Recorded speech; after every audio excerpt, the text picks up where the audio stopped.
upon London with the persistence of grief, transforming the cobblestones into mirrors that reflected a grey sky bereft of mercy. And in a modest townhouse on the unfashionable edge of Mayfair, Lady Eleanor Ashford stood before a Rain Street window and understood that her life, as she had known it, had come to an end. The room behind her bore the scars of genteel poverty, faded wallpaper that had once been fashionable. Furniture sold piece by piece until only the essential remained. The ghost marks on walls where paintings had hung before her father's creditors claimed them. She was 23 years old, possessed of a quiet beauty that went unnoticed in ballrooms where louder charms prevailed. Her dark hair pulled back in a simple arrangement, her grey silk dress turned twice and mended so carefully that only the most discerning eye would notice the repairs. The sound of carriage wheels on wet pavement drew her attention, and she watched as a vehicle of unmistakable quality halted before their door, black and gleaming even in the rain, drawn by horses that spoke of wealth beyond her family's faded memory of prosperity. Her father appeared in the doorway behind her, his face haggard with shame and desperation, the gambling debts that had consumed their fortune written in every line of his features. "Eleanor," he said, and his voice trembled with something that might have been remorse had it not been so thoroughly mixed with relief. "The Duke of Blackwood has arrived." She had heard the name whispered in parlours where she no longer received invitations. Adrian Thornfield, Duke of Blackwood, a man of 30 years, whose fortune was matched only by his reputation for cold calculation, who had buried 2 parents and never been seen to smile, whose grey eyes were said to freeze the blood of men who displeased him. The butler, one of the few servants they had retained, announced him with a formality that seemed absurd in their diminished circumstances, and then he was there in the doorway, and tall and austere in perfectly tailored black, his features carved from some unforgiving stone, those legendary grey eyes sweeping the room with an assessment that missed nothing and forgave less. "Lady Eleanor," he said, and his voice was like winter wind through bare branches, "I have come to discuss a proposition that will resolve your father's debts entirely." She turned from the window to face him fully, reading in his expression a coldness that went beyond mere aristocratic reserve into something darker, something personal. He did not ask her to sit, did not observe the niceties that should govern such an interview, but spoke with the directness of a man conducting a transaction he found distasteful but necessary. "I require a wife," he stated, each word precise and calculated, "and you require rescue from circumstances that will otherwise see you reduced to poverty or worse. I will clear every debt your father owes, restore a modest income to your household, in exchange for your hand in marriage." Eleanor felt the words strike her like physical blows, understanding immediately that this was no romantic proposal, but a business arrangement from which affection was deliberately excluded. Yet what choice did she possess, when the alternative was ruin not just for herself, but for her father, for the servants who depended upon their household? "I accept," she said quietly, and saw something flicker in those grey eyes, satisfaction perhaps, or possibly something darker that she could not name. The wedding took place 3 weeks later, in a chapel rendered cheerless by November rain. The ceremony attended by the minimum number of witnesses required by law, and her dress a simple cream silk that had belonged to her mother, his expression throughout as remote as if he were attending a funeral rather than his own wedding. When the vicar pronounced them man and wife, Adrian's kiss upon her hand was so brief and cold that Eleanor felt the chill of it long after. And as they departed the chapel into the grey morning, she caught one final glimpse of his eyes and saw there not love, not even indifference, but something that resembled hatred carefully banked like coals waiting to burst into flame, and she understood with terrible clarity that she had not been rescued at all, but rather claimed as payment for a debt she did not yet understand, bound to a man whose reasons for choosing her had nothing whatsoever to do with anything resembling affection or even basic human kindness. But before our lover's fate is revealed, subscribe so you never miss a chapter of romance and scandal, and tell us in the comments, where are you watching from? Now, let's begin. Thornfield Manor rose from the moorland like something conjured from a fevered imagination, all grey stone and sharp towers wreathed in mist that clung to its walls as if the house itself exhaled sorrow, and as Eleanor's carriage approached through the November gloom, she felt the weight of the place settle upon her shoulders like a physical burden. The journey from London had taken 2 days, and Adrian had ridden ahead on horseback, leaving her to travel alone with only a lady's maid for company, a circumstance that had told her more clearly than words what her position in this household would be. The servants assembled to greet her displayed the formal deference owed to a duchess, yet Eleanor caught the sidelong glances, the whispered exchanges quickly silenced, the unmistakable taint of pity in their expressions that spoke of a household well aware this was no love match, but something altogether more troubling. The housekeeper, Mrs. Bramwell, a woman of perhaps 50 years, with iron-grey hair and eyes that had seen too much to be easily deceived, conducted her through corridors that seemed to stretch endlessly, past portraits of Thornfield ancestors, whose painted eyes followed her progress with what seemed like accusation. "His Grace has assigned you the East Wing, Your Grace, Mrs. Bramwell said, and though her tone remained scrupulously neutral, Eleanor heard the significance in those words. The East Wing was as far from the Duke's apartments as one could be, while remaining in the same house. The rooms themselves were beautiful in their way, furnished with obvious expense, yet possessing a coldness that no fire in the hearth could quite dispel, and Eleanor understood immediately that these were chambers designed not for comfort, but for isolation, a gilded cage dressed in silk and velvet. Adrian appeared at dinner, emerging from wherever he had sequestered himself since their arrival, and took his place at the head of the absurdly long dining table, while Eleanor sat so far distant that conversation would have required shouting. He addressed perhaps a dozen words to her throughout the meal, inquiries so perfunctory they barely qualified as courtesy, his attention fixed upon his plate or upon some middle distance that did not include her face. When the dessert course had been cleared, he stood abruptly, and without preamble delivered the pronouncement that would define her existence in this house. "I trust you will find your apartments adequate, madam," he said, his voice carrying the same chill she had heard in the chapel. "You need not concern yourself with the running of the household, as Mrs. Bramwell has managed these affairs for years and will continue to do so. I have business that will occupy me, and I expect you will find ways to occupy yourself that do not require my presence or attention. This is a marriage in name only, entered into for reasons of necessity,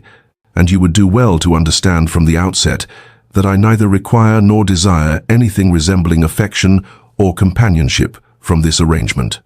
Eleanor sat frozen in her chair as he departed without waiting for response or acknowledgement, the sound of his footsteps echoing through the cavernous dining room until even that faded into silence, leaving her alone with the servants who would not meet her eyes, and the terrible understanding that she had been brought to this Gothic fortress not as a wife but as a prisoner, claimed and confined for purposes she could not fathom, bound to a man whose hatred burned with such cold intensity that she felt its frost even in his absence. And that night, in her distant chambers with the mist pressing against the windows like seeking fingers, Eleanor wept, not for love lost, but for a future that stretched before her, as bleak and endless as the moors themselves. The truth came to Eleanor in fragments, pieces of a puzzle she had not known she was assembling, beginning 3 days after her arrival, when she descended the main staircase and heard voices drifting from the morning room. Mrs. Bramwell speaking in low tones to the butler about how tragic it was that His Grace had chosen this particular path for his revenge, how the late Duchess would have wept to see her son's heart so consumed by bitterness, and Eleanor had frozen on the stairs, her hand gripping the banister as the housekeeper continued, saying that of course Lord Ashford deserved punishment for what he had done, ruining the Duchess financially with his schemes and lies, contributing to her decline and death. But to marry the man's daughter and bind her to a loveless existence seemed a cruelty that served no one. Eleanor had continued to her rooms in silence, the words echoing in her mind like bells tolling for the dead, and over the following weeks she pieced together the full narrative through overheard conversations, through the sympathetic looks of servants who assumed she knew nothing, through the portrait she discovered in a closed gallery, a beautiful woman with sad eyes and Adrian's sharp features, the late Duchess of Blackwood, whose death had occurred 7 years prior, under circumstances that had left her son hollow and cold. She learned from the gardener, who spoke freely, believing her ignorant of the connection, that Lord Ashford had once been business partner to the late Duke, that he had embezzled funds and falsified accounts, that when the scheme collapsed, the Ashford family had fled to London, while the Thornfield family absorbed devastating losses, that the Duchess had sold her jewels and dismissed servants and worked herself to exhaustion, trying to preserve what remained, that the shame and strain had broken her health until pneumonia claimed what grief had already weakened. Eleanor absorbed each detail with the stillness of someone watching their own execution, understanding with crystalline clarity that she had been chosen not despite being Lord Ashford's daughter, but precisely because of it, that every moment of coldness from Adrian was deliberate punishment, that her presence in this house served only to remind her father of his sins, while simultaneously ensuring that his daughter lived in the same loveless misery to which he had condemned Adrian's mother. She did not confront Adrian with this knowledge, for what would be the point when the truth was written in every cold glance and calculated distance, when her very existence here was intended as perpetual penance, and instead she retreated further into herself, spending long hours in the neglected corners of the estate where she need not encounter the man who had married her solely to make her suffer for crimes committed before she was old enough to understand them. In the darkness of her chambers that night, Eleanor wept, not from self-pity but from the terrible understanding that she was a pawn in a game that had begun before her birth, that her father's sins had been visited upon her in the form of this gilded prison, and that there existed no appeal from this sentence, no hope of pardon or reprieve, for how could one argue against revenge when the injury that prompted it had been real and devastating? When Adrian's mother had died, broken and impoverished, while her father lived on in comfortable disgrace, and Eleanor understood that she would spend the remainder of her days as living payment for a debt that could never truly be settled, bound to a man whose heart had turned to ice in the same cold ground where his mother lay buried. The weeks that followed took on the quality of a half-remembered dream, each day bleeding into the next with such monotonous similarity that Eleanor sometimes lost track of whether it was Tuesday or Thursday, morning or afternoon, as she navigated the vast emptiness of Thornfield Manor like a ghost haunting rooms that held no memory of her presence. She breakfasted alone in the small morning room where Mrs. Bramwell had arranged a place setting that seemed almost mockingly formal for a solitary diner, the silence broken only by the clink of silver against porcelain and the occasional creak of the house settling into itself, and afterward she would walk the gardens wrapped in her cloak against the November chill, following paths that wound through formal hedges and past fountains, where stone nymphs poured water into basins filmed with ice. Adrian she glimpsed only in passing, a dark figure disappearing into his study or mounting his horse for rides across the moor, and on the rare occasions, when their paths crossed in a corridor, he would offer the barest nod of acknowledgement before continuing on his way, treating her with less warmth than he showed the servants, less consideration than he granted the hounds that followed at his heels. The evenings she spent in the library, a magnificent room lined floor to ceiling with books that smelled of leather and old paper and forgotten time, and it was there one afternoon that she discovered the portrait tucked into an alcove behind a heavy curtain, a woman rendered in oils with such skill that her eyes seemed to follow Eleanor as she stood transfixed before the canvas. The late Duchess had been beautiful, though beauty was perhaps too simple a word for features that spoke of intelligence and sadness in equal measure, the set of her mouth suggesting someone who had learned to bear disappointment with grace, and Eleanor saw in those painted eyes the same loneliness that greeted her each morning in her mirror, the same quiet resignation to a fate that offered no escape. She began to understand Adrian's face differently after that, seeing in his stern features an echo of his mother's sorrow, recognizing that the coldness he wielded like a weapon was itself a kind of armor against pain too deep for words, and though this understanding brought no comfort, it brought something else. A strange kinship with the woman in the portrait who had also suffered for another's sins and died alone in this great cold house. It was during one of her garden walks that Eleanor discovered the rose garden, or what remained of it, a walled enclosure behind the east wing where climbing roses had once covered trellises, but now grew wild and untended, canes crossing and recrossing in thorny tangles that choked out new growth, and something in the abandonment of this place called to her own sense of being forgotten and overlooked. She began spending her afternoons there, first simply sitting on the stone bench weathered grey by years of neglect, then slowly, tentatively, beginning to prune away the dead wood and train the living canes back along their supports, finding in this quiet work a purpose that asked nothing of her but presence and patience, creating beauty, not for anyone's approval, but simply because beauty deserved to exist, even in places where no one might see it.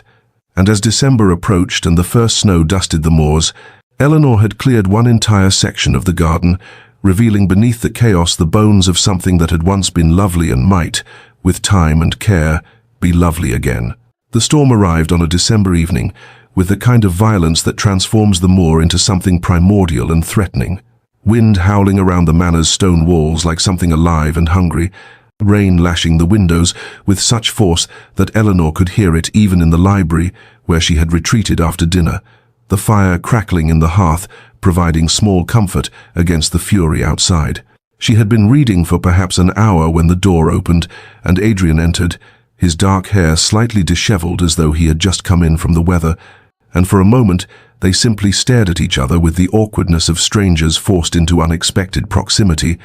before he crossed to the sideboard and poured himself a brandy without offering explanation for his presence in a room he surely knew she occupied each evening. The silence stretched between them, broken only by the storm's rage and the occasional pop of burning wood, until Eleanor spoke first, her voice soft but clear. "The weather is quite terrible," she said, and immediately felt foolish for such an obvious observation, but Adrian merely nodded and took the chair opposite hers,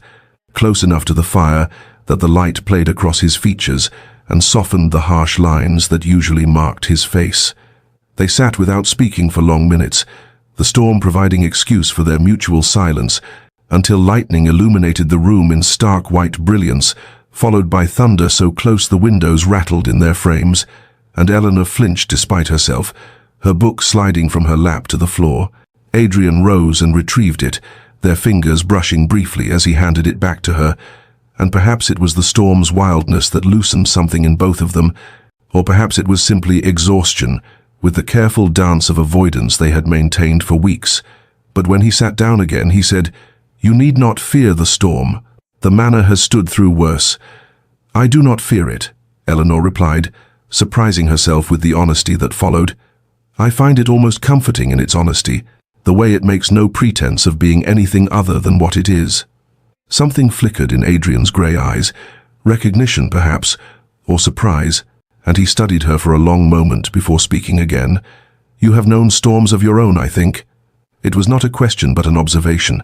and Eleanor found herself responding with more candour than she had shown anyone in months. Speaking of her mother's death, when Eleanor was barely 14, of the slow dissolution of their family, as her father's debts mounted and creditors circled like vultures, of the isolation that came from being the daughter of a man whose name had become synonymous with disgrace, and as she spoke, she saw Adrian listening with an intensity that suggested he was truly hearing her, not as an instrument of revenge, but as a person whose suffering was separate from, and perhaps equal to his own. When she finished speaking, the silence that fell between them was different from before, less hostile and more contemplative, and Adrian's voice when he finally spoke held a roughness that might have been emotion. "I too have known loss," he said simply, and though he did not elaborate, Eleanor understood he spoke of his mother, and for that moment, suspended in the storm's fury, they were not duke and unwilling duchess, not instruments of each other's punishment, but simply two people who had learned too young that the world was capable of terrible cruelty. But then something seemed to catch in Adrian, some internal warning that he had strayed too far from his carefully maintained distance, and Eleanor watched as his expression shuttered closed, the brief warmth in his eyes replaced by familiar ice as he stood abruptly and bid her a formal good night, leaving her alone with the storm and the ghost of what might have been a beginning, though neither of them could have known then that something had indeed shifted, some infinitesimal crack appearing in the wall between them that no amount of renewed coldness could entirely seal. The days after the storm resumed their familiar pattern, yet Eleanor found herself unable to return entirely to her former solitude, something in that brief moment of shared humanity having awakened in her a small, stubborn hope that perhaps kindness might accomplish what resignation could not, and so she began leaving small gestures in her wake, like seeds planted in uncertain soil, asking nothing in return but unable to stop herself from trying. In the library where she spent her evenings, she discovered several volumes whose spines had cracked or pages had come loose, books on philosophy and history that bore the marks of frequent reading, and with needle and thread borrowed from the housekeeper, she carefully repaired them, her stitches small and neat, restoring them to wholeness and returning them to their shelves before Adrian might notice her interference. She learned from Mrs. Bramwell that the Duke preferred his tea prepared in a particular way, strong and without sugar, served in the Chinese porcelain cup that had belonged to his mother, and though Eleanor never took tea with him, she began ensuring that this cup was always clean and ready in the afternoon, when he typically retreated to his study, a small consideration that required nothing of her but attention to his comfort. The rose garden she continued to tend with quiet devotion, working her way through the tangled growth section by section,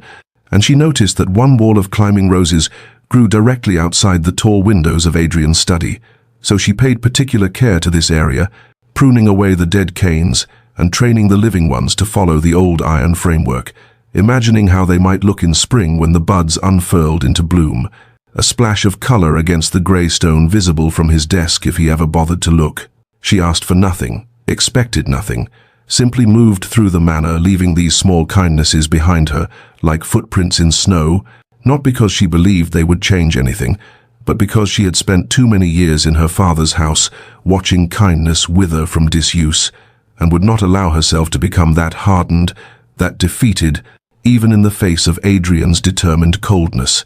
And Adrian noticed, though he refused to acknowledge it even to himself at first, found himself drawn to the library to discover which books had been mended,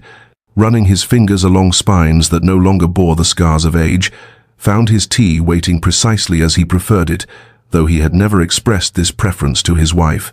found his gaze drifting to the windows, where winter light caught on branches, being slowly, patiently restored to order. He told himself it meant nothing, these gestures, that Eleanor was simply occupying herself as any woman might in a house that offered little entertainment, that her presence in his life remained what it had always been, a necessary evil in service of justice for his mother's suffering, yet he could not stop himself from looking for evidence of her presence, could not prevent the small softening that occurred in his chest when he discovered a favorite volume repaired or saw through the frost-rimed glass the figure of his wife kneeling in the garden, her hands working among thorns without complaint, and though his pride kept him from speaking of these things, from offering thanks or acknowledgement, he found himself lingering near windows that overlooked her work, his stern features softening almost imperceptibly as he watched her tend to beauty that no one had asked her to create. And the wall he had built around his heart developed another crack, small but deepening, through which something dangerously like tenderness began, against all his intentions, to seep. The crisis arrived on a grey January morning when Mrs. Bramwell appeared at Eleanor's sitting room with unusual agitation etched across her weathered features, her hands twisting in her apron as she explained that young Mary, one of the scullery maids, had been accused of stealing a silver candlestick from the dining room, that the head butler, Mr. Carson, had discovered it missing during inventory and had found it hidden in Mary's quarters,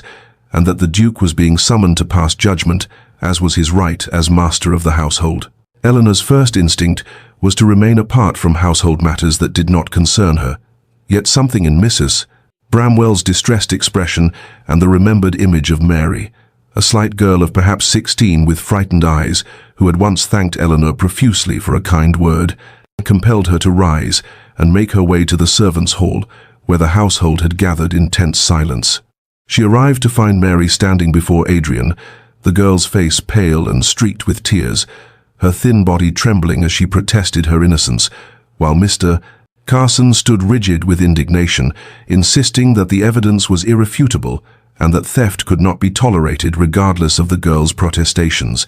And Adrian's expression was stern and remote as he prepared to render verdict that would likely see Mary dismissed without reference and possibly handed to the magistrate. Eleanor stepped forward before she could reconsider the wisdom of interference, her voice quiet but carrying clearly in the hushed room. "Your Grace, might I speak with Mary privately before judgment is passed?" Adrian's eyes met hers with surprise that quickly hardened into something like warning, as though reminding her that she had no authority in his household, yet Eleanor held his gaze with a steadiness, born not of defiance but of conviction, that justice required more than surface evidence. And after a long moment he gave a curt nod of assent. In the small anteroom, Eleanor sat across from the trembling girl and spoke gently, asking not about guilt or innocence, but about Mary's daily routine, her duties, who had access to her quarters, and as the girl's terror gradually eased in the face of Eleanor's calm attention, a different story emerged: that Mary shared quarters with another maid, that this other girl had been courting Mr. Carson's nephew and had been recently spurned, that Mary had noticed items appearing in their shared space that she had not brought there but had been too frightened to mention lest she be thought a thief. Eleanor's mind worked through the implications with a clarity that surprised her, seeing the shape of a scheme designed to punish through proxy, and she returned to the servants' hall with Mary beside her and a request that the other maid's quarters be searched, a suggestion that was met with Mr. Carson's blustering objections, until Adrian, who had been watching Eleanor with an intensity she could feel like heat against her skin, ordered it done. What they discovered confirmed Eleanor's suspicions: other items of silver hidden in places that suggested deliberate staging, and under careful questioning the other maid's composure crumbled into confession, admitting she had taken the items and hidden them in Mary's belongings out of spite for imagined slights, her face twisted with malice that dissolved into tears when Adrian pronounced her immediate dismissal. In the aftermath, as the household dispersed in whispers of shock and relief, Adrian approached Eleanor in the empty hall, and for the first time since their wedding day he truly looked at her, seeing not the daughter of his enemy, but a woman of unexpected wisdom and compassion, who had pursued truth with patience and insight, where others had accepted easy answers. And though he spoke only the formal words, "You showed considerable judgment in this matter, Your Grace." Eleanor heard beneath them something that might have been the beginning of respect, perhaps even wonder that she was so remarkably unlike the person he had assumed her to be.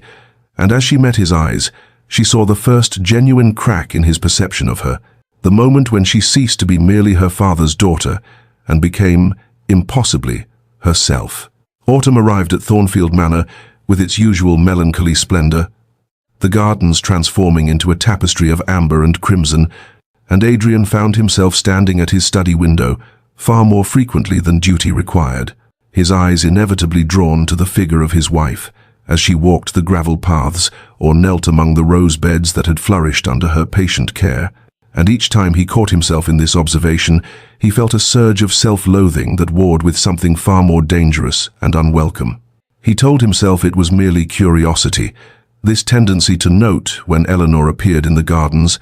to observe how the autumn light caught in her dark hair, or how she paused to examine the last roses before frost claimed them. But the lies grew thinner with each repetition, until even his formidable pride could not sustain them, and he was forced to acknowledge that he sought her presence the way a man dying of thirst seeks water, instinctively and with increasing desperation. The revenge he had planned with such cold precision seemed now like a relic from another man's life. The satisfactions he had anticipated, her unhappiness, her regret, her slow understanding that she was paying for her father's sins, had transformed into ashes in his mouth, because the woman he had married bore no resemblance to the creature of his imagination, and he found himself despising not Eleanor but his own blindness in believing that one person's sins could be visited justly upon another. At night he lay awake, cataloguing her virtues as though they were evidence in a trial against himself, her quiet dignity in the face of his cruelty, her patient kindness to servants who had expected her to be haughty, her resilience in creating beauty and purpose in a house that offered her nothing but isolation, and most damning of all, the complete absence of bitterness or complaint despite having every right to both. He watched her navigate her lonely existence with a grace that shamed him, observed how she never sought his attention or approval, yet continued to extend small courtesies that he had done nothing to earn, and he understood with growing horror that he had shackled himself to a form of torment far worse than any he had intended for her. He had bound himself to a woman he was coming to admire, perhaps even to love, while maintaining the pretense that she meant nothing to him, that this marriage was merely the satisfying conclusion to a long-nursed grievance. The war within him intensified with each passing day, his carefully constructed justifications crumbling against the evidence of Eleanor's character, and he found himself in the unprecedented position of longing for the company of someone he had vowed to make miserable,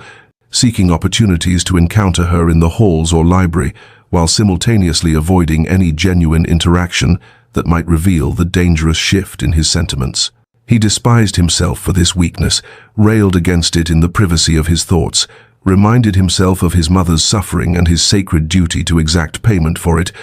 Yet none of these mental fortifications could prevent the softening that occurred each time he saw Eleanor pause to speak kindly to a servant or discovered another small gesture she had left in her wake, and he began to suspect with dawning dread that the revenge he had so carefully orchestrated had failed entirely, had perhaps even inverted itself, leaving him the prisoner of feelings he had never intended to develop for a woman he had married only to punish,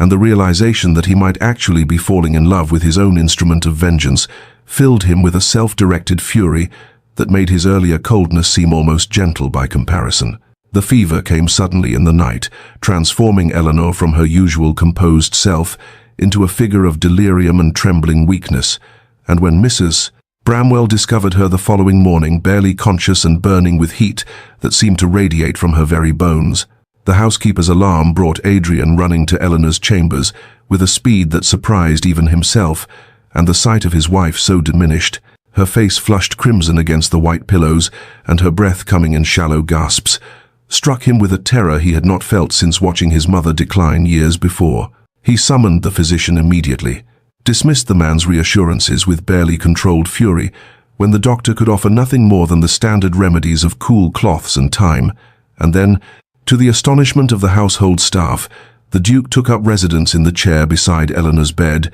and refused to leave, despite propriety and Mrs. Bramwell's gentle suggestions that such vigils were better left to nurses. For 3 days and nights Adrian maintained his watch, sleeping only in fitful intervals when exhaustion overtook him, bathing Eleanor's fevered brow with his own hands, and listening with increasing anguish to the words that spilled from her in moments of delirium, fragments about loneliness and cold halls, and wishes that she might have been worthy of kindness and confessions of hope she had not dared speak aloud, and longings for a connection that seemed forever beyond her reach. And each word fell upon Adrian's conscience like a stone, building a monument to his own cruelty that he could no longer ignore or justify. He found himself speaking to her unconscious form, saying things he had never permitted himself to say in her hearing, apologies and admissions that felt inadequate against the magnitude of what he had done to her, and in those dark hours he understood with crystalline clarity that somewhere in the months of her patient endurance and quiet grace, he had fallen irretrievably in love with the woman he had married to punish, that the thought of losing her now filled him with a desperation that made his previous suffering seem trivial by comparison. On the third night, when her fever finally broke and she opened her eyes with something like recognition, focusing on his face with confusion that gradually transformed into wonder as she whispered, "You stayed." Adrian felt tears he had not shed since childhood threatened to fall, and he took her hand with a gentleness that contradicted everything their marriage had been thus far, unable to speak past the constriction in his throat, but hoping she might somehow understand in his touch what he could not yet say aloud. Eleanor's recovery was slow, her strength returning in gradual increments, and Adrian found himself unable to return to his former coldness, appearing at her door with books he thought might interest her, ensuring her meals were prepared to her preferences, sitting beside her bed in companionable silence that felt nothing like the isolation that had defined their previous months together, and though pride and shame still prevented him from confessing the truth of his transformed heart,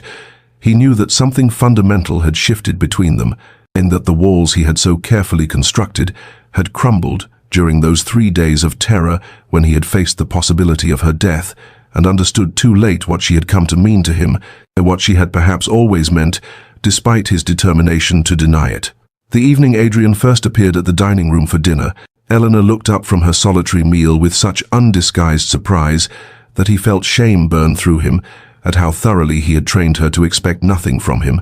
and though his initial invitation that they dine together was delivered with characteristic terseness, something in his expression made her set down her fork and nod her acceptance, and so began a ritual that transformed the cavernous dining hall from a monument to isolation into something that resembled, however tentatively, companionship. Their first shared meals were exercises in careful navigation, conversations stilted and formal as they circled around safe topics, the quality of the harvest, repairs needed on the east wing, the unseasonably warm weather. But Eleanor noticed how Adrian's rigid posture gradually relaxed as weeks passed, how his responses grew less clipped and more considered, and she found herself responding with cautious warmth that she hardly dared acknowledge even to herself, afraid that this thawing might prove as temporary as spring frost. They discovered shared opinions on books, Eleanor mentioning her admiration for Wordsworth's contemplation of nature, and Adrian surprising her by quoting entire passages from memory, his voice taking on an uncharacteristic softness as he spoke of finding solace in poetry during his mother's final illness. And this small revelation, this crack in his carefully maintained facade, emboldened Eleanor to share her own experiences of grief, how she had turned to books when her mother died because the written word demanded nothing of her but attention, and in these exchanges, something fragile and precious began to grow between them, a mutual recognition of shared wounds beneath their different circumstances. Small moments accumulated like interest on an investment. Eleanor had not known she was making Adrian's hand at her elbow as they ascended the grand staircase after dinner, his touch brief but steady, and somehow speaking of concern rather than mere courtesy. The way he began selecting volumes from the library and leaving them in her sitting room with small notes about passages he thought might interest her. His presence in the garden as she tended her roses, initially standing at a distance but gradually drawing closer until he was handing her pruning shears or asking questions about her techniques that suggested genuine curiosity rather than polite obligation. Eleanor found herself laughing at his dry observations about estate management and local society,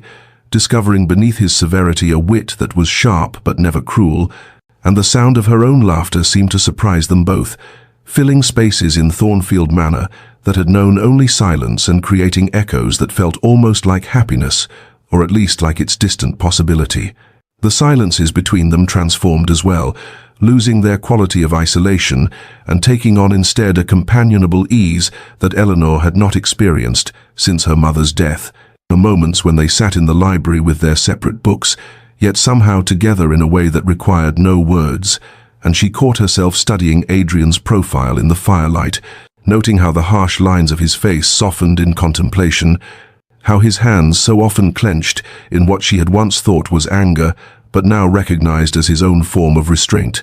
relaxed when he believed himself unobserved, and she felt hope unfurling in her chest like those roses she had coaxed back to life, fragile and easily damaged, but stubbornly persistent in its determination to bloom despite the inhospitable soil from which it grew. The resolution formed in Adrian's mind during a sleepless night, when moonlight fell across Eleanor's empty chair in the library, and he understood with painful clarity that he could no longer continue this deception, that the foundation of their growing connection was built upon lies he had constructed, and she had never been told. And he determined that he would confess everything, the calculated revenge that had motivated their marriage, the gradual transformation of his heart, the love that now consumed him with an intensity that made his previous hatred seem pale and insubstantial by comparison.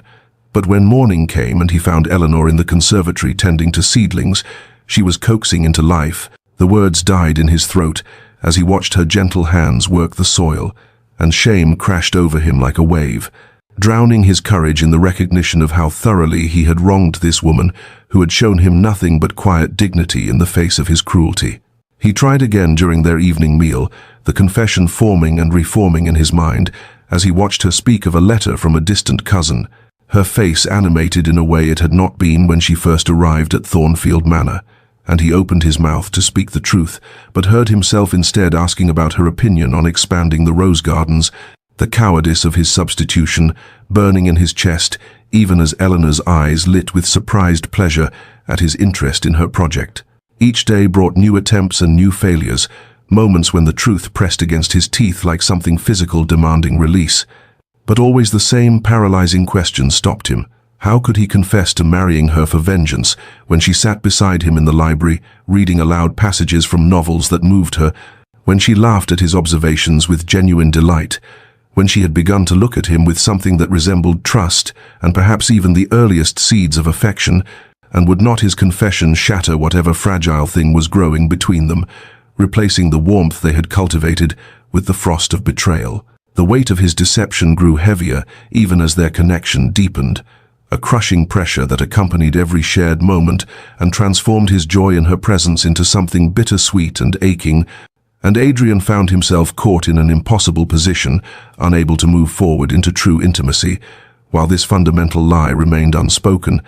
yet unable to speak it for fear of destroying the only happiness he had ever known. He studied Eleanor across the dinner table, memorizing the way candlelight caught in her dark hair and softened the angles of her face, the way her hands moved when she spoke of things that mattered to her, the particular quality of her smile when something genuinely amused her rather than merely requiring polite acknowledgement.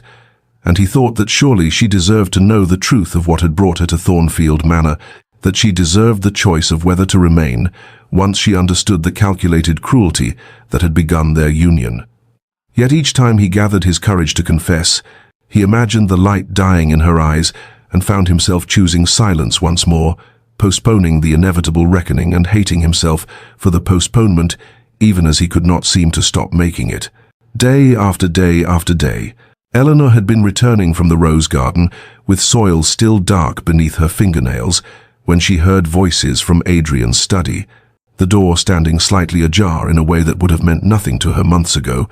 but now drew her attention because she had learned the rhythms of this house and knew that Adrian always closed doors when conducting business, and she might have continued past without pause, except that she heard her own name spoken in Adrian's voice with a particular tension that made her steps slow, despite her better judgment. She stood in the corridor with her basket of cut roses growing heavy in her hands, as Adrian's solicitor, a thin man named Morrison who visited quarterly, said something about the original terms of the arrangement, and then Adrian's response came clear and cold in a tone she had not heard him use in weeks.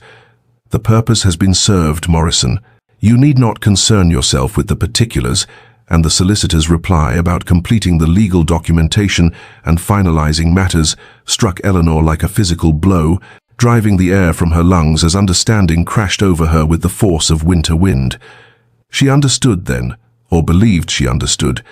with a clarity that made her earlier happiness seem like the foolish delusion of a desperate woman who had mistaken kindness for affection and companionship for something deeper, and that Adrian had married her for revenge as she had always known, that these recent months of warmth and shared dinners and gentle touches had been nothing more than the civilized conclusion to his calculated cruelty, and now that his purpose was served, now that he had sufficiently punished her for her father's sins, by giving her a taste of what marriage might have been before taking it away, he was making arrangements to end what had never truly been a marriage at all. The roses slipped from her nerveless fingers and scattered across the marble floor in a spray of crimson and white. But Eleanor did not stop to gather them as she walked with careful dignity toward the stairs, each step requiring conscious thought because her body had gone numb and distant as though she were observing herself from a great height,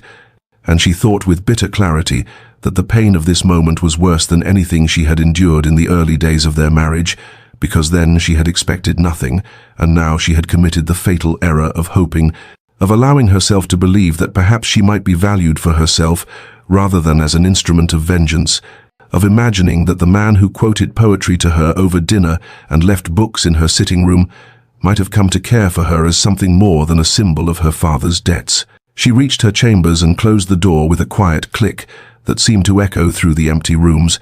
and she stood with her back pressed against the carved wood, as tears she had not permitted herself to shed in all the lonely months of her marriage finally spilled over, hot and bitter against her cheeks, because she had survived isolation and coldness and the knowledge that she was unwanted. But she could not survive this, the loss of something she had only just begun to believe might be real, the death of a future she had been foolish enough to imagine, the confirmation that she had been right from the beginning to expect nothing, because nothing was precisely what she would be allowed to keep. Eleanor woke the next morning with the clarity that comes after tears have been spent, and grief has settled into something harder and more resolute, a determination forged in the understanding that she would not remain at Thornfield Manor to be dismissed like a servant whose term of employment had ended, that she would not give Adrian the satisfaction of discarding her after he had accomplished whatever purpose her presence had served in his careful calculations of revenge, and she rose from her bed with movements that were deliberately calm and measured as she began the quiet work of dismantling the fragile life she had built within these walls. She started with her books, the volumes she had brought from her father's ruined library, and those Adrian had given her during the thawing of recent months. She wrapped each one carefully in brown paper, her hands steady despite the way her heart fractured anew When she came to the poetry collection he had left in her sitting room only 3 days prior, with a particular passage marked in his precise handwriting, and she placed them in the trunk that had accompanied her to Thornfield Manor as a bride, thinking with bitter irony that she would leave with exactly what she had brought, no richer and infinitely poorer for the hope she had been foolish enough to cultivate. The letter proved more difficult than the packing, and Eleanor sat at her writing desk for nearly an hour with the blank page before her, knowing that she must strike precisely the right tone, neither accusatory nor pleading,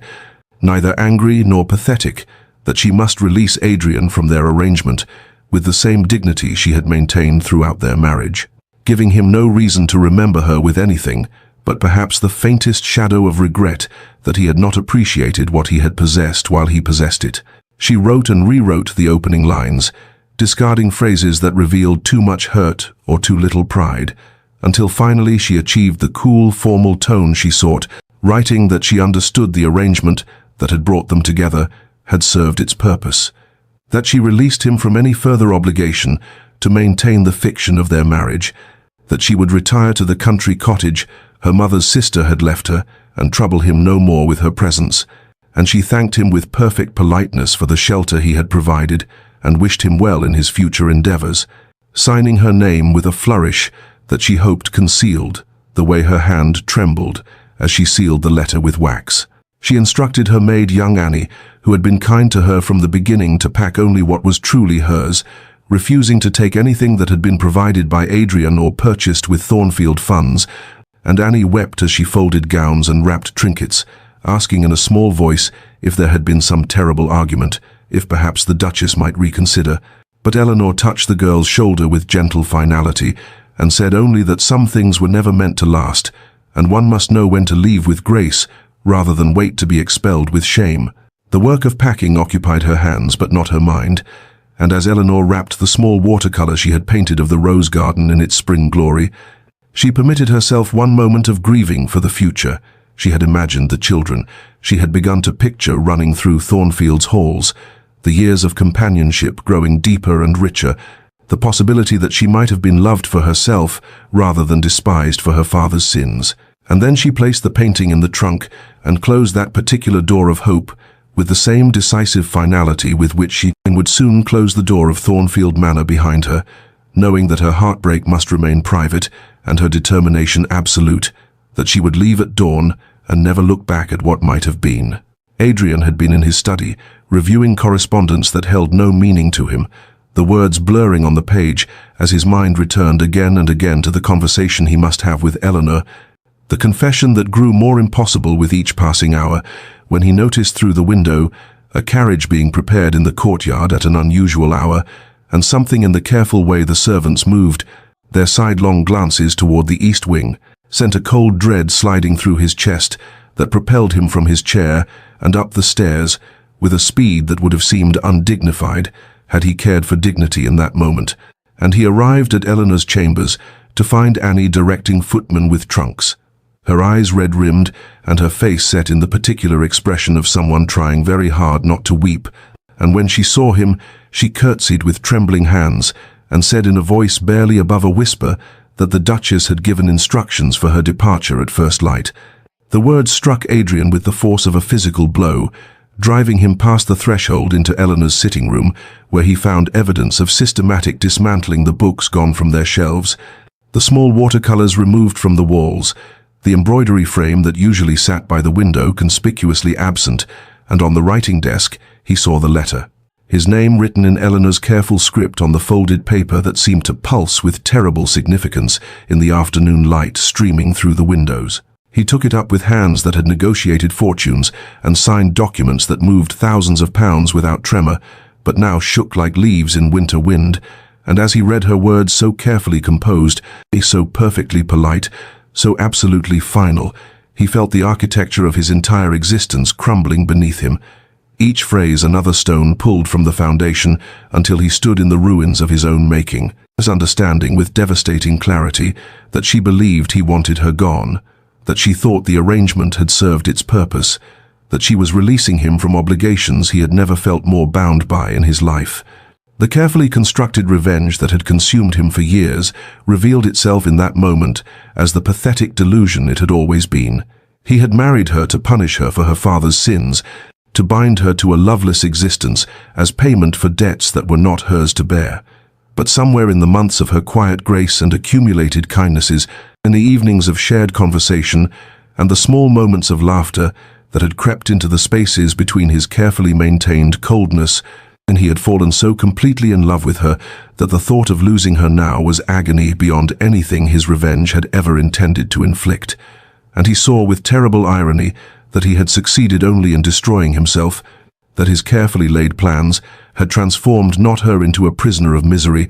but himself into a man who could not imagine drawing breath in a world that did not contain her presence. He read the letter again, searching for some hint of anger or accusation that might have given him something to combat.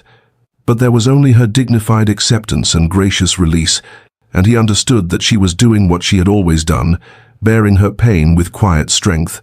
asking nothing, expecting nothing, giving him every opportunity to let her go without impediment or shame, and the realization that he had taught her so thoroughly to expect nothing from him, that he had been so successful in his cruelty that she could not even imagine he might want her to stay, filled him with a self-loathing so profound that he crumpled the letter in his fist and stood in the center of her emptying rooms, knowing that he had perhaps hours, perhaps only minutes, before she was gone forever, and with her any possibility of redemption, any chance of becoming the man her grace had slowly been transforming him into, any hope of a future that held meaning beyond the cold satisfaction of revenge that had already turned to ashes in his mouth. Adrian found Eleanor in the library where she had gone to retrieve the final volumes she had left there, and books they had discussed together on evenings that now seemed to belong to another lifetime. And when she turned at the sound of his footsteps, her face composed itself into the careful neutrality she had perfected during their months of cold matrimony. That expression that revealed nothing and protected everything, and he felt the words he had rehearsed dissolve on his tongue as pride and fear warred within him, leaving him capable only of saying her name like a question he did not know how to ask. She regarded him with eyes that held no anger, no accusation, only a terrible weariness that was somehow worse than any fury could have been, and she said with perfect politeness that she hoped her departure would not cause him inconvenience, that she had arranged for the solicitor to handle all necessary documents, that he need not concern himself with her welfare, as she had modest means sufficient for a quiet life, and each word was a blade that cut him because they were the words of a stranger, the formal phrases of someone taking leave of a distant acquaintance, rather than the husband she had begun to trust. And Adrian understood that his coldness had taught her this language of distance, that he had been so successful in his cruelty that she could not imagine he might wish for her proximity rather than her absence. He tried to tell her she had misunderstood, that the conversation she had overheard with his solicitor had concerned entirely different matters, but the words came out wrong, tangled with his inability to confess the truth that lay beneath, that he had married her for revenge, that he had intended her suffering, that he had no right to ask her to stay now that she had decided to go. And Eleanor heard in his fumbling explanation only confirmation of what she already believed, that the arrangement had indeed run its course, that he was merely being polite in his dismissal, rather than brutally direct. She interrupted him with a raised hand, her voice steady despite the pain he could see flickering in the depths of her eyes, and she said that he need not spare her feelings with gentle falsehoods, that she understood perfectly well the nature of their marriage and harbored no illusions about its continuation, that she was grateful for the months of companionship they had shared, but recognized them now for what they were, a temporary softening that changed nothing of the fundamental reality between them. And Adrian felt something break inside him, at her words, at the way she had taken his moments of genuine transformation and dismissed them as meaningless kindness, temporary aberrations in a relationship defined by its essential coldness. He wanted to seize her shoulders and shake her, to force her to see that those months had been the only real thing in his entire existence, that every moment of warmth between them had been more genuine than any part of the revenge that had brought them together. But pride held his hands at his sides, and shame stopped his throat, and instead he stood frozen as she turned back to her books, her movements deliberate and final, and he heard himself say in a voice that sounded foreign and distant that if she wished to leave he would not prevent her, that she was free to go, and the moment the words left his mouth, he wanted to call them back, to unsay them, to fall to his knees and beg her to stay. But she had already nodded once, that small gesture of acknowledgement that felt like a door closing, and she said she would depart at dawn, her voice barely above a whisper, and Adrian stood paralyzed in the library doorway as she gathered her books and walked past him, close enough that he could smell the lavender she wore, could see the tears she was fighting to contain, close enough to touch but impossibly far beyond his reach, and he watched her disappear up the stairs to her chambers, heard the quiet click of her door closing, and understood with devastating certainty that he had just committed the greatest failure of his life, that pride and fear had conspired to rob him of the words that might have changed everything, that he would spend the remaining hours until dawn trapped in the hell of his own making, knowing that the woman he loved believed herself unwanted and was preparing to walk out of his life forever, while he stood silent and useless, a prisoner of the revenge that had become his own punishment. Adrian did not return to his chambers that night, but remained in his study where the fire had burned low and the shadows stretched long across walls that had witnessed his transformation from vengeful son to broken man, and as the clock marked each hour with mechanical precision, he sat motionless in the leather chair that had been his father's. Then his, facing squarely for the first time in his life, the architecture of choices that had brought him to this precipice, where everything he had never known he wanted stood poised to vanish with the dawn. He saw with pitiless clarity the young man he had been when his mother died, consumed by grief that had curdled into rage, needing someone to blame for the loss that had unmade his world, and when he learned of Lord Ashford's role in the financial ruin that had broken his mother's health and hastened her death, he had seized upon that knowledge, like a drowning man clutches debris, had built his entire identity around the promise of revenge, had spent years planning this marriage that would bind Ashford's daughter to a lifetime of cold neglect as payment for sins that were not hers to bear. The revenge had seemed righteous then, just, the only possible response to the wound that would not heal, but now in the darkness of this final night, he understood that he had been poisoning himself, that every moment spent nurturing his hatred had been a moment stolen from the possibility of genuine life, that he had become so enamored with his own suffering that he had mistaken vengeance for purpose and cruelty for strength. Eleanor had entered his carefully constructed hell with nothing but quiet dignity, had absorbed his coldness without complaint,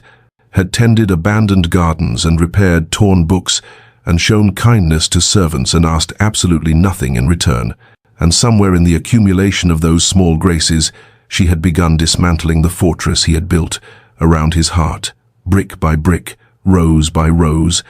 until he had found himself seeking her presence, not because revenge required it, but because her company had become the only thing that made the vast emptiness of Thornfield Manor feel remotely like a home. He remembered the evening of the storm when they had first truly spoken, the way her voice had trembled slightly as she confessed her own losses, and he remembered the shame that had flooded him when he realized he had been so consumed with his own grief that he had never considered hers, had never thought to ask what it cost her to be bartered like property, to pay for her father's debts, to be married to a man whose eyes held nothing but ice, to navigate each day in a house where she was tolerated but not wanted. The illness had stripped away his final pretenses, those 3 days of vigil when he had bathed her fevered brow and listened to her delirious whispers about loneliness and unworthiness, had shown him a truth he could no longer deny, that he loved her with an intensity that made his years of planned revenge seem like the pathetic machinations of a child, that the thought of a world without her presence was unendurable, that she had become not his victim but his salvation, the only person who had ever seen past his carefully maintained coldness to the broken boy beneath, and had responded not with pity, but with grace. And yet pride, that damned pride that had sustained him through years of isolation, had kept him from speaking the words that might have changed everything, had convinced him that confession was weakness, that admitting his transformation was somehow a betrayal of his mother's memory. And now that same pride had led Eleanor to believe she was unwanted, when the truth was that she had become the very center of his existence, the axis around which everything else turned, and he was about to lose her because he had been too much a coward to kneel before her and speak plainly what his heart had been screaming for months. As the first grey light of dawn began to creep through the study windows, Adrian rose from his chair with the weight of absolute clarity settling over him like armor, understanding that pride was a luxury he could no longer afford, that redemption required the courage to stand naked before the person you had wronged and offer truth without defense or justification, and he knew with perfect certainty what he must do, even if it cost him every shred of dignity he possessed, even if she refused him, even if the household witnessed his humiliation, because the alternative, a life without Eleanor, was no life at all but merely existence, and he had spent too many years existing in the cold shadow of revenge to accept that fate, now that he had glimpsed what living might truly mean. Dawn broke pale and hesitant over Thornfield Manor as Eleanor descended the main staircase for the final time, her traveling cloak already fastened, her gloves drawn on, her face composed into the careful mask of dignity that had sustained her through so many months of loneliness.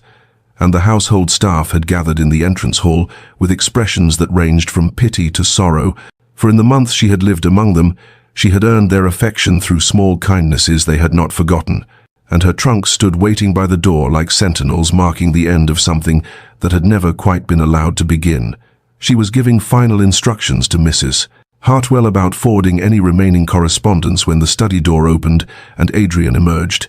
and Eleanor felt her carefully constructed composure waver at the sight of him, his face haggard with sleeplessness, his eyes red-rimmed, his usually immaculate appearance disheveled in a way that suggested he had not even attempted rest, but she steeled herself and turned back to Mrs. Hartwell, determined to complete her departure with whatever shreds of dignity remained to her. She heard his footsteps cross the marble floor and stopped walking, expecting some final polite farewell, some formal acknowledgement that their arrangement had concluded, but when she turned at the sound of her name on his lips, she found him not standing at a respectful distance as propriety demanded, but moving toward her with an expression of such raw desperation that it stopped the breath in her throat, and before she could comprehend his intention, before the assembled staff could react with anything more than shocked gasps, Adrian Thornfield, Duke of Blackwood, dropped to his knees before her on the cold marble floor of his ancestral home, his pride shattered and discarded like broken glass at her feet. The silence that followed was absolute and terrible,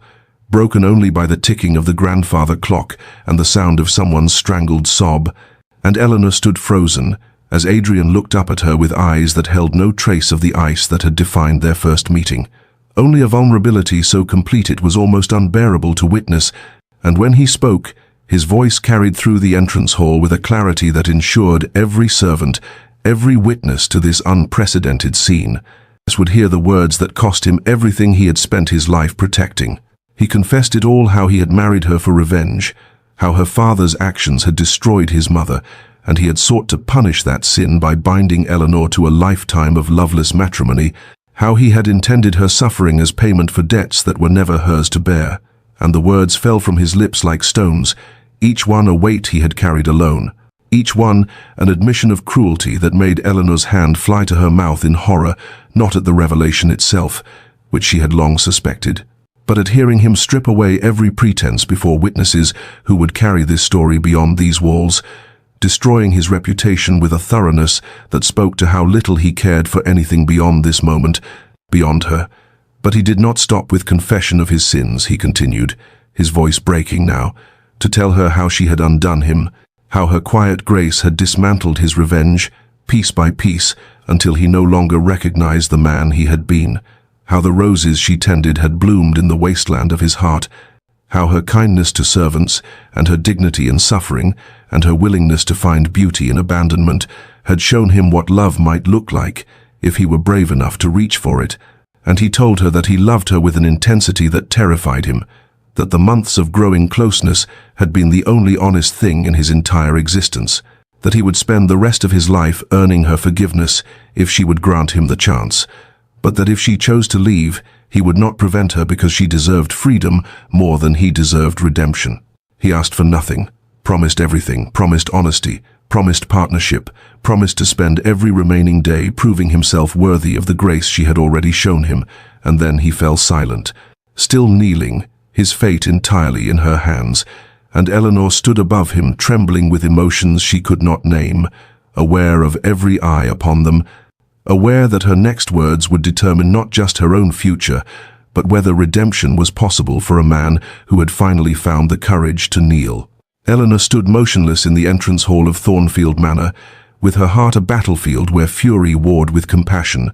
betrayal with understanding, and the urge to flee with something deeper she could not yet name. And she looked down at the man, kneeling before her, this duke, who had built his life around revenge, who had married her as an instrument of punishment, who had treated her with calculated coldness for months, and saw not the monster she might have expected, but someone profoundly, devastatingly human in his brokenness. And the recognition of that humanity was perhaps the most painful gift he could have given her, because it meant she could not simply hate him, could not reduce him to villain and herself to victim, could not make this choice simple when everything in her wished desperately for simplicity. She remembered the first months at Thornfield when his coldness had been absolute, when she had walked these halls like a ghost haunting rooms where she was tolerated but not wanted, and the knowledge that this suffering had been deliberate, that he had orchestrated her loneliness as payment for sins that belonged to her father, filled her with a rage so pure it made her hands tremble, because she had done nothing to deserve such cruelty except be born to the wrong man.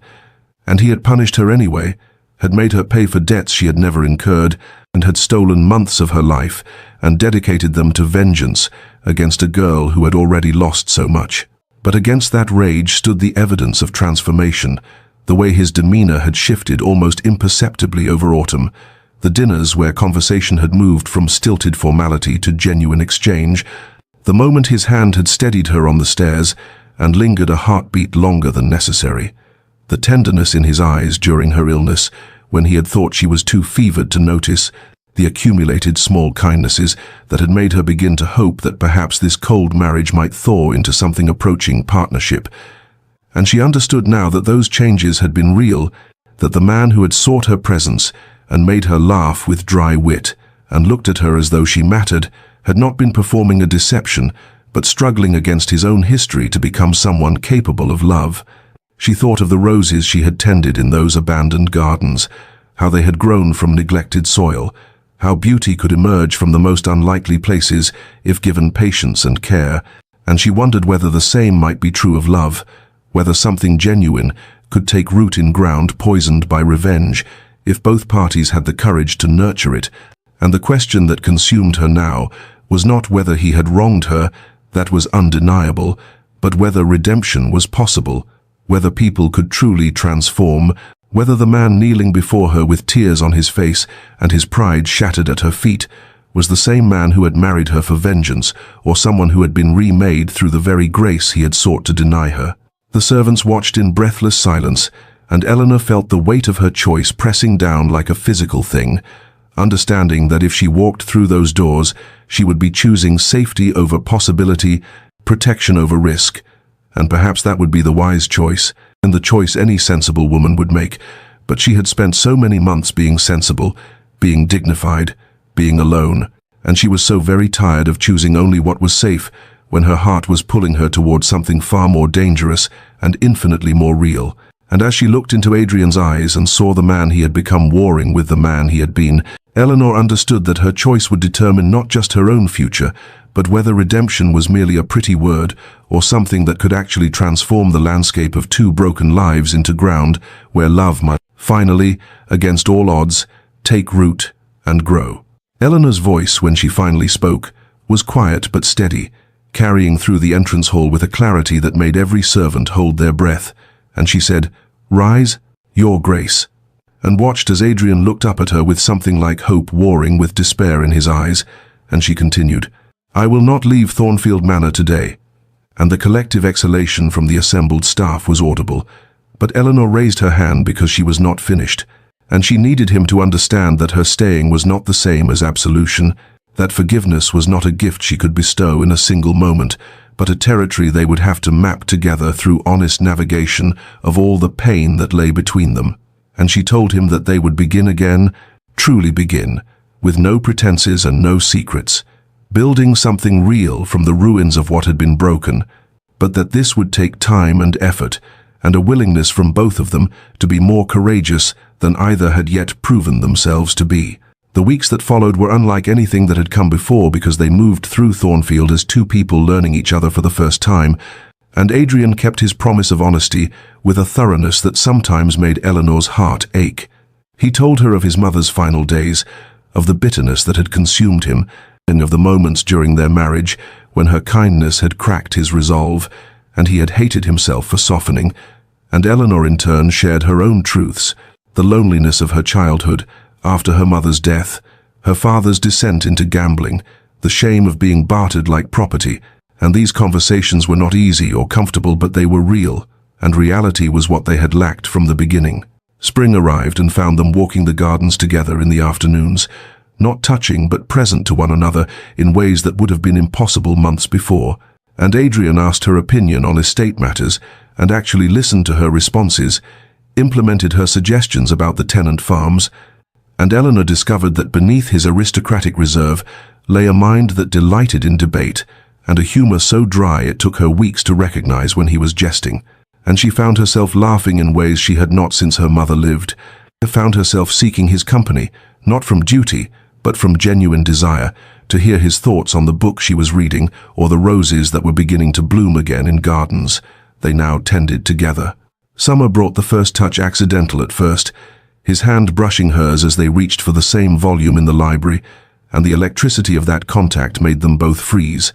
made Eleanor's breath catch and Adrian's eyes darken with want. He no longer tried to hide, but he did not presume, did not push, only waited until one evening when they sat in the drawing room and she reached across the space between their chairs and placed her hand deliberately in his, and his fingers closed around hers with a tenderness that spoke of how much that simple gesture meant, how far they had traveled to reach this moment of chosen connection. Autumn arrived, and with it a deepening conversations that lasted until the fire burned to embers, shared silences that felt like companionship rather than isolation, the first tentative endearments that felt earned rather than obligatory, and the night Adrian told her he loved her again, not kneeling this time but standing before her in the library, where they had spent so many evenings rebuilding what revenge had nearly destroyed. Eleanor found the words rising in her own throat and surprising her with their truth, because somewhere in the slow accumulation of honest moments she had discovered that love was not the lightning strike of fairy tales, but the patient cultivation of trust, and she loved him not despite what he had been, but because of who he had chosen to become. And when she spoke those words, his expression transformed into something so full of gratitude and wonder that she understood he had never truly believed she would reach this point, had been prepared to spend a lifetime earning something he thought would forever remain beyond his grasp. Winter found them truly married at last, not in the legal sense that had bound them from the beginning, but in the deeper covenant of two people who had chosen each other after seeing the worst each had to offer. And their love was not the pristine thing of romance novels, but something harder and more valuable, forged in the crucible of failure and redemption. And when Adrian held her in the darkness of their shared chambers, he whispered apologies she no longer needed to hear, because his every action spoke of changed heart. And Eleanor understood that they had both been transformed by this unlikely journey, that the girl who had accepted a loveless marriage and the man who had orchestrated it as revenge had both died to make room for these new selves, who understood that the most profound love was not given easily, but earned through the daily choice to be honest, to be present, to be brave enough to build something beautiful from the most damaged and unlikely soil. 5 years had passed since that day in the entrance hall when Eleanor chose to stay, and Thornfield Manor had been transformed from a Gothic monument to grief into something that hummed with life and laughter, the kind of transformation that was visible in every corner in the rose gardens, that now bloomed in profusion under Eleanor's devoted care, and in the halls where children's voices echoed as their two daughters chased each other through rooms that had once known only cold silence. In the library where Adrian and Eleanor still spent their evenings, but now sat together on the same sofa, rather than in separate chairs, their fingers intertwined as they read or simply talked about the small details of their days, and most of all in Adrian's eyes, which had lost that glacial quality and now held warmth when he looked at his wife, a tenderness so profound that the servants who had witnessed their beginning sometimes shook their heads in wonder at how completely love had rewritten what revenge had begun. Eleanor stood at the window of the drawing room on an autumn afternoon, much like the one when their relationship had first begun to shift, watching as Adrian played with their daughters in the garden, lifting the youngest onto his shoulders, while the elder one demanded he catch her too. And she smiled at the scene, because this man who had once weaponized coldness now gave affection with the wholehearted devotion of someone who understood its value, precisely because he had lived so long without it. And she thought of the girl she had been, accepting a loveless marriage as penance for her father's sins, and marveled at how that broken beginning had led to this, not despite the pain, but somehow because of it, because they had both been forced to grow in ways that comfort would never have demanded, to develop the kind of courage that only comes from having everything to lose and choosing to risk it anyway. Dear listener, perhaps you wonder whether such a story is possible in your own life, whether love can truly grow from soil poisoned by resentment and watered with tears, whether people can transform so completely that their endings bear no resemblance to their beginnings. And the truth that Eleanor and Adrian discovered is this: redemption is never a single moment, but a series of small choices made daily, hourly, in the moments when it would be easier to retreat into old patterns, but you choose instead to remain vulnerable, to remain honest, to remain present to the person you are becoming and the person you are learning to love. And yes, it requires courage from both parties, the courage to forgive what seems unforgivable, and the courage to believe you might be worthy of that forgiveness, the courage to trust again after trust has been shattered, and the courage to prove yourself trustworthy through patient consistency rather than grand gestures. The greatest revenge, they learned, was not to bind someone to suffering, but to choose forgiveness, to choose to build something beautiful from the wreckage, to demonstrate that love is stronger than bitterness and grace more powerful than vengeance.